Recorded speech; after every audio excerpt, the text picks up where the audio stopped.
Shemo, Exode chapitre 13, Bible de Yeshua Mashiach.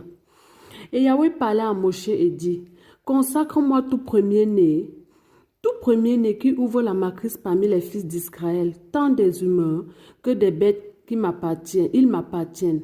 Moshe donc dit au peuple, souvenez-vous de ce jour où vous êtes sortis d'Égypte, de la maison des esclaves, car Yahweh vous en a fait sortir par sa main puissante. On ne mangera donc pas de pain levé.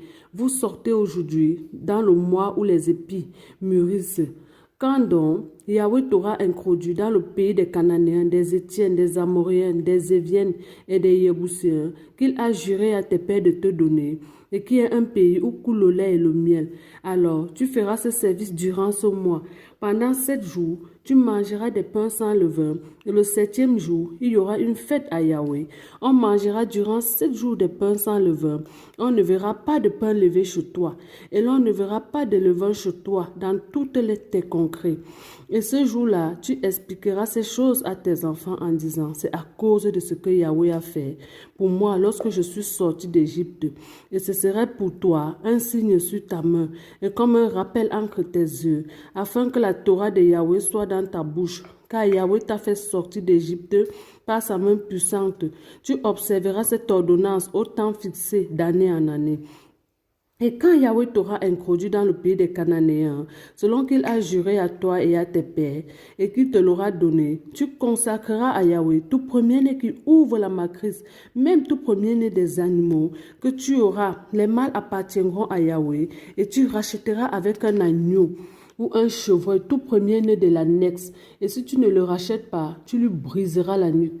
Tu rachèteras aussi tout premier-né de l'être humain parmi tes fils. Et quand ton fils t'interrogera à l'avenir en disant, que veut dire ceci?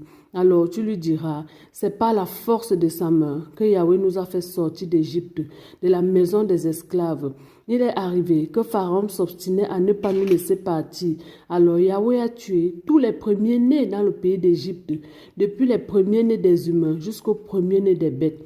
Voilà pourquoi je sacrifie à Yahweh tout premier-né mâle qui ouvre la matrice, et je rachète tout premier-né de mes fils. Ce sera pour toi un signe sur ta main, un fronteau entre tes yeux, car c'est par la force de sa main que Yahweh nous a fait sortir d'Égypte. Or, lorsque Pharaon laissa partir le peuple, Elohim ne les conduisit pas par le chemin du pays des Philistins, qui était pourtant le plus proche. Elohim se dit en effet, de peur que le peuple ne se répande quand ils verront la guerre et qu'ils ne se retournent en Égypte. Mais Elohim fait tourner le peuple par le chemin du désert, vers la mer Rouge. Ainsi, les enfants d'Israël monta en armée hors du pays d'Égypte. Et Moshe prit avec lui les ossements de Joseph, parce que Joseph avait fait jurer. Il avait fait jurer les enfants d'Israël en leur disant, Elohim vous visitera, il vous visitera et vous transporterez donc avec vous mes ossements d'ici. Et il partit de Sokoum et campait à Étam, qui est à l'extrémité du désert.